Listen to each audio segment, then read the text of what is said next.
नमस्कार, Shalini Kaushik law classes में आपका स्वागत है। क्रमानुसार आज हम आपको बताने जा रहे हैं भारतीय न्याय संहिता 2023 की धारा 3 के बारे में, जिसमें भारतीय दंड संहिता 1860 की 9 धाराएं समाहित की गई हैं, जो भारतीय दंड संहिता में निम्न रूप में वर्णित थी। धारा 6 संहिता में की परिभाषाओं का अपराधों के अध्ययन समझा जाना। धारा 7 एक बार स्पष्टीकृत पद का भाव। धारा 27 पत्नी, लिपिक या सेवक के कब्जे में संपत्ति। धारा 32 कार्यों का निर्देश करने वाले शब्दों के अंतर्गत अवैध लोप आता है। धारा 34 सामान्य आशय को अग्रसर करने में कई व्यक्तियों द्वारा किए गए कार्य। धारा 35 जबकि ऐसा कार्य इस कारण आपराधिक है कि वे आपराधिक ज्ञान या आशय से किया गया है। धारा 36 अंशतः कार्य द्वारा और अंशतः लोभ द्वारा कारित परिणाम। धारा 37 किसी अपराध को गठित करने वाले कई कार्यों में से किसी एक को करने में सहयोग करना। धारा 38 आपराधिक कार्य में संपृक्त व्यक्ति विभिन्न अपराधों के दोषी हो सकेंगे।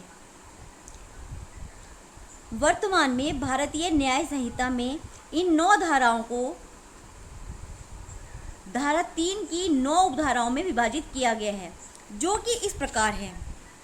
अब आप ध्यान दीजिए, भारतीय न्याय संहिता में इनका क्या रूप रहेगा। धारा 3 साधारण स्पष्टीकरण।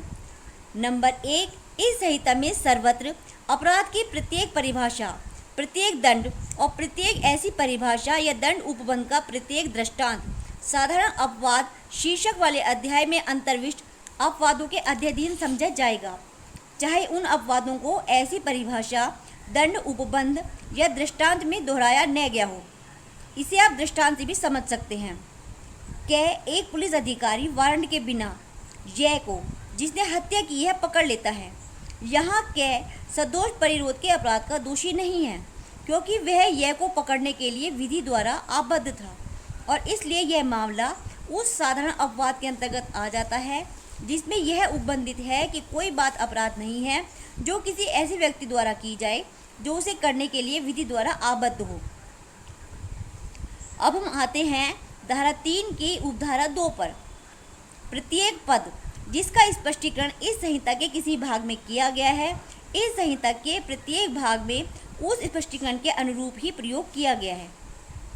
उपधारा 3 जब कोई संपत्ति किसी व्यक्ति के कारण उस व्यक्ति का पति या पत्नी, लिपिक या सेवक के कब्जे में है, तब वह इस संहिता के अर्थ के अंतर्गत उस व्यक्ति के कब्जे में है। इसमें एक स्पष्टीकरण भी दिया गया है, जिसमें कहा गया है कि लिपिक या सेवक की हैसियत से अस्थायी रूप से या किसी विशिष्ट अवसर पर नियोजित कोई व्यक्ति इस उपधारा के अर्थ के अंतर्गत लिपिक या सेवक है। इसलिए आप समझ लीजिए कि अगर कोई भी संपत्ति आपके पति या आपकी पत्नी, आपके लिपिक या आपके सेवक के कब्जे में है, तो वह संपत्ति आपके ही कब्जे में मानी जाएगी। अब आते हैं धारा 3 की उपधारा 4 पर। जबकि संदर्भ से प्रतिकूल आशय प्रतीत न हो, इस संहिता के प्रत्येक भाग में किए गए कार्यों का निर्देश करने वाले शब्दों का विस्तार अवैध लोपों पर भी है। मतलब अवैध कार्य अगर आते हैं इसमें, तो अवैध लोप भी आते हैं। जिस कार्य को करने के लिए आप आबद्ध हैं, आपने उसे नहीं किया है, मतलब अवैध कार्य किया है, तो आप इसमें आएंगे। अगर आपने उसको आपको नहीं करना था और आपने उसे किया है, तो भी आप उसमें आएंगे। अब आते हैं धारा 3 की उपधारा 5 पर। जब कोई आपराधिक कार्य कई व्यक्तियों में से प्रत्येक व्यक्ति द्वारा अपने सबके सामान्य आशय को अग्रसर करने में किया जाता है, तब ऐसे व्यक्तियों में से प्रत्येक व्यक्ति उस कार्य के लिए उसी प्रकार दायित्व के अधीन है मानो वह कार्य अकेले उसी ने किया हो। उपधारा 6 में कहा गया है, जब कभी कोई कार्य जो आपराधिक ज्ञान या आशय से किए जाने के कारण ही आपराधिक है कई व्यक्तियों द्वारा किया जाता है, तब ऐसे व्यक्तियों में से प्रत्येक व्यक्ति जो ऐसे ज्ञान या आशय से उस कार्य में सम्मिलित होता है, उस कार्य के लिए उसी प्रकार दायित्व के अधीन है मानो वह कार्य उस ज्ञान या आशय से अकेले उसी के द्वारा किया गया हो। उपधारा 7 में कहा गया है कि जहाँ कहीं किसी कार्य द्वारा या किसी लोभ द्वारा किसी परिणाम का कारित किया जाना या उस परिणाम को कारित करने का प्रयत्न करना अपराध है, वहाँ यह समझा जाना है कि उस परिणाम का अंशतः कार्य द्वारा और अंशतः लोभ द्वारा कारित किया जाना वही अपराध है। इसे आप दृष्टांत से भी समझ सकते हैं, जिसमें कहा गया है कि कै अंशतः यह को भोजन देने का अवैध रूप से लोभ करके और अंशतः यह को पीट कर जानबूझकर यह की मृत्यु कारित करता है। कै ने हत्या की है। मतलब अगर किसी पर दायित्व है, जैसे जेल में है और जेल में जो वहाँ पे भोजन देने का कार्य करता है और उसे जो है उस पर दायित्व है कि वह उस कैदी को भोजन देगा और उसे पता है कि अगर मैंने इसे भोजन नहीं दिया तो जो है इसकी तबीयत खराब हो जाएगी या ये मर जाएगा, और वह जो है उसे भोजन पहले तो उसे कम भोजन देता है, दूसरे वह उसे मारता पीटता है। तो इस तरह से अगर वो कैदी मर जाता है तो उसका दोषी वह व्यक्ति होगा जिस पर वहाँ खाना देने का दायित्व था। अब आते हैं उपधारा 8 पर।